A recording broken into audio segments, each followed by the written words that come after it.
right, for those of you new to the channel, we have been working at this for 2.5 years.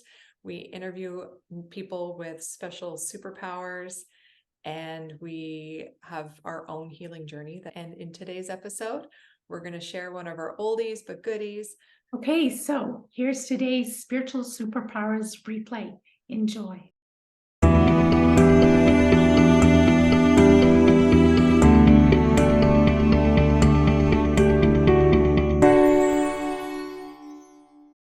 And so for this episode of Spiritual Superpowers, we're again talking to Marianne Kennedy. But in this episode, we're going to talk about signs from the other side. That's right. We get so many questions about what signs are, how do people know what a sign is, how to interpret it, who is sending it. So Marianne and Caron and myself, we have a really good discussion about signs and where they're coming from. If you've had any question about whether or not what you're seeing is a sign, stay tuned and we'll hopefully be able to answer that for you. Welcome to part 3 of our episodes with Marianne Kennedy. All right, so today we're going to be talking about signs from the universe and from our loved ones and possibly spirit guides, masters. And Caron has a really interesting story about how we even got started with the YouTube channel. Why don't you go ahead and tell us about the signs? Okay, well, so this past summer, a mutual friend of ours passed away tragically, unfortunately, and that afternoon when she passed, like later that afternoon, I all of a sudden was drawn to the clock, which said it was 4:44 at the time. And then that night, I woke up in the middle of the night and looked at the clock and it was 4:44. And I know that, repeating numbers are signs from our loved ones. And I just knew that this was our friend. But still, I kind of wanted more. So I said, Patricia, if you're sending me the 4:44s, I need more of a sign. So I asked for a sign. I said, my sister has this bird feeder, and she's been complaining that she doesn't see cardinals at the bird feeder anymore. And so I want you to send a cardinal to my sister's bird feeder tomorrow afternoon when she's home to see it. Because I knew she was going to be away in the morning. Very specific, Caron. It was very specific. I know. I thought, let's see, right? And I wasn't sure, I've been doing mediumship for a while, but I wasn't sure what was going to happen. So later on that afternoon, I'm just at home and I get a text from my sister at 4:44. Oh my God. I know. I have it. I saved the photo of it too. I took a photo on my phone saying, I just saw a cardinal at the bird feeder. Do you think it's our friend Patricia? That's amazing. Oh. Yeah. And so word spread amongst our triathlon club, and more of our teammates started noticing 4:44 cardinals. And I said, of course, it's a sign from her that she's okay. And it gave people a lot of peace. Yeah. In a time where they needed that. And we realized that people were quite unaware of what signs that our loved ones can send. Yeah. And we know that they're sending signs all the time. It's just that you may not be aware of the signs that they're sending. That's right. Yeah. Yeah, that's absolutely true. Yeah. Yeah, a lot of people miss them, right? And so, one of the things that I like to talk about with clients, usually near the end of their session is I speak to their person in spirit about how they're making contact with them. So what signs are you delivering? And I can't tell you how many times in my life, the sign that they talk about, I'll share with my client I'm sitting with, and they'll say, I do know that, but I didn't know that. I did see that, but I didn't know that was from them. And so spirit actually has a symbol for me that they use. And this is how I know that the symbol's been sent, but they haven't received it. They go like this. I see a hand going over a head. So it means it goes gone over right their over their head. eye. Yeah. Right? So that people do miss it. And, years ago I used to teach just little workshops for Learn It Live. It's just an online forum. And I used to teach it specifically in how to identify signs and symbols. And actually, I think I have a chapter in my book about this too, but don't quote me on that. At least part of a chapter. But yeah, I mean, it's something that folks aren't overly aware of a lot of the time. But the thing that I always like to say is that, you know, there are, you know, billions, trillions of cardinals, birds, you know, feathers floating around, but the timing of the presence is significant, right? The timing that it shows up, either because you've requested it, or you're thinking about someone in spirit, or you're having a particularly hard time, and then, you know, a hummingbird floats in front of your face. Like, can you get any more obvious, right? But I do really believe this to be true. And this is Wayne Dyer who talked about this. He talked about, you know, when you believe it, you will see it, and not the other way around. And I've really found that to be true. So, and the case in point is that clients who either didn't believe or didn't know signs would show up, literally have them showing up, but to them, they aren't showing up because they don't identify them as signs. And as soon as they understand the form of contact, or believe that it's possible that we can have after-death communication, what happens? The signs show up everywhere. Okay, but they were always there. That's the funny thing, you know? So sure. So some of those common signs, you know, are going to be like the winged messengers. Okay, so like a cardinal, sometimes blue jays, butterflies for sure. Sometimes very specific types of butterflies, even particular colors. Dimes, pennies, feathers, repetitive number sequences. Especially pennies now because they're not in circulation. Yeah, I actually just had this. I actually just had this with a client a couple of weeks ago. She was out on the West Coast. I said, listen, this is going to sound really weird because these are not in circulation anymore. But if you just picked up a penny, and she said, yes, I did. So it's like, I love that. So when something just seems unlikely, I mean, one of the stories I like to tell is that a totally other client, also on the West Coast, you know, having just swept, vacuumed, and mopped a hallway in her home, and then took a shower, and then came out of the shower, and on the ground is a penny, and the date on the penny was the year of her son's birth, and she had just lost her son. And so, like, you can't vacuum, sweep, and mop and not hear that penny on hardwood, and then come out of the shower and the penny's there. And so, you know, something significant tends to go along with it, and that's how I like to identify that it is in fact a sign from spirit, and not just you know, a cardinal that lives in this tree. I had a patient, we were talking about signs. We were texting afterwards about signs. Her mother had passed, and she says, well, my mom doesn't send me signs. I'm like, she does, you know? And as we're texting, she got smacked in the chest for those, what I call wishes, like the dandelion seeds. Yeah. And she texted me, she goes, I just got smacked in the chest with a wish. Do you think that was her? I'm like, really?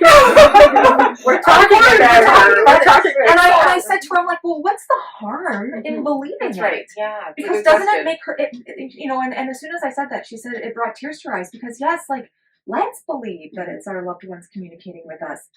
Like, it just makes you feel better, you know? Yeah, for sure. Rather than writing it off as a coincidence or I was just doing an interview with someone, and they had asked me why I teach or something along those lines, and then I had given an example, and actually you're a really great example of that, is of like bringing someone full circle in their journey to being like unfamiliar with, potentially doubtful and skeptical in some way, into then being able to share that exact same gift that you then developed in yourself and give it to somebody else. Like seeing that come full circle is incredibly rewarding. That's what we're talking about. We're talking about rewards. Yeah. Okay. So that's a real big thing, because, you know, when I talk to Caron now, even just about like life stuff, ordinary stuff, she just pours this wisdom at me, and I just feel so like blessed by it. And some of the insights that, you know, insight that you share may be insight that I already had, but when I hear, and it may not be, but when I hear you talk about it, you know, there's always a soul component to it. And I just say to myself, it's just such a beautiful turn of events. Although what, you know, created that shift was loss and change. Yeah. And what I have found in this work is that is often the case, that I can move through some of this mud and come into a bit of a different space, you know? Yeah. Listening to the signs that are coming our way might also help us have the strength to continue to move through a certain process. Oh boy, like undoubtedly. I can't tell you how many clients I've worked with over the years that are sitting, you know, on the precipice of like falling into a deep hole or surviving, and signs have kept them out of the hole. So I can't tell you. It's so important.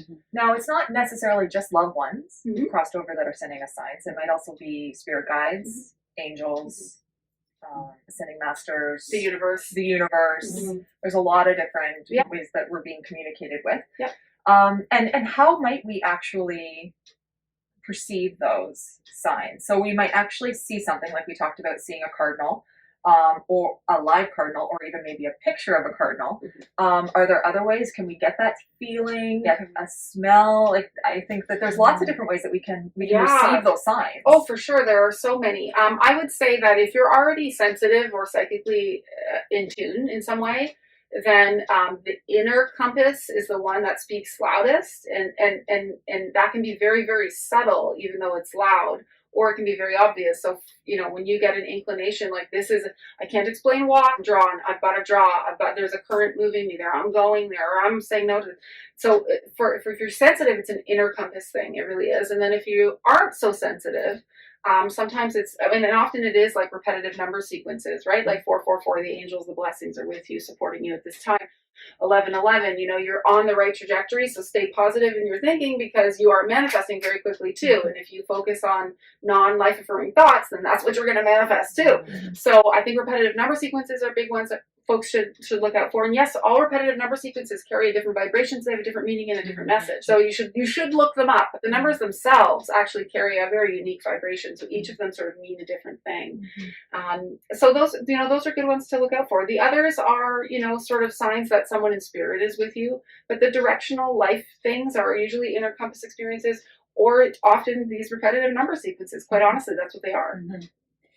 Well, another interesting one that I've had people talk to me about are manipulation with electricity. Oh, sure, yeah. Yeah.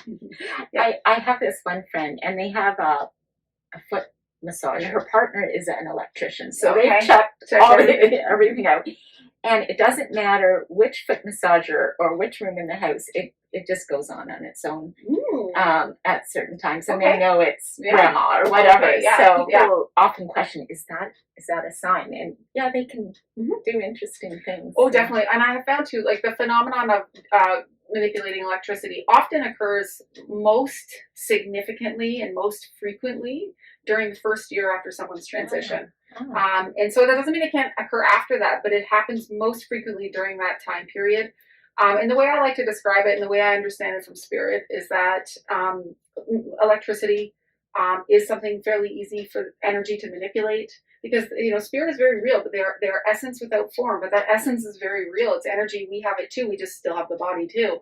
And so as a spirit person becomes more and more assimilated to being on the other side, to making after-death communication, to making contact here in the physical world without having a physical body themselves, as they continue to assimilate, the way that they make contact becomes more and more refined and more subtle and less obvious, in fact. But during that first year, during some assimilation, and again, there's no set time period for people, but it's often during that period, they will make that manipulation happen, because it's the easiest way for them to say, hey, I'm okay and I made it. Okay, because that's a very important part of something to do for a spirit person once they transition, is to let their family know, I made it, I'm okay. It is important for a lot of them. That's what I know from spirit. I've had to deliver that message as, almost along these lines, like, listen, lady, I don't care what else we talk about, but just let them know I'm okay, because I made it. I'm alive. I still exist. Okay, that's really important for a lot of folks, and for a lot of spirits, that's their way of letting their family know, because during really tough grief and loss, it's hard to be aware of very subtle, like a little bit of a breeze by your face, or a change in your own vibration, or a feeling of warmth, or a tingle here, or just a sense of feeling. It can be really hard to catch on to those subtle things. And so while spirit can deliver information that way in early transition, it's often very much less noticeable to their person here, so they do something more obvious, like turn the TV on, make the phone ring. And let's remember that what you were saying is that the spirit, it's really important for them to communicate that they are okay. And so if I can be a little morbid, when we transition, when we cross over, we are going to want to communicate with our loved ones. Yes. So think about how that will be for us. We're over there. We're fairly new. We're trying to remember how it works. So we're using electronics to make that communication, and then we are also then fine tuning our communication skills by sending a cardinal or by leaving a dime. But we hope that the people that we're trying to communicate with are actually picking up on that, and that they're receiving it. So again, bringing it back to why not believe? Why not just trust that that message is for you? And then that way you can actually, you know, like honor them as well, because they are probably trying to communicate. That's right. Yeah. So it just makes them feel more comforted as well. I think that they can, that they know that we're listening, you know. Yeah, you're absolutely right. Well, thank you so much again for being here with us. And it was such a fun topic. Yeah. Everyone can talk forever about signs. Yeah. And everyone has their stories. And in fact, if you have a story, mention what your experience was in the comments below. And we will be sure to include a way of contacting Marianne if you'd like to learn more about psychic development, about her mediumship, and of course following Marianne on all her social platforms, because you have quite a list. So we'll include that in the description below as well. And thank you again for tuning in to another episode of Spiritual Superpowers. We'll see you again. Bye-bye.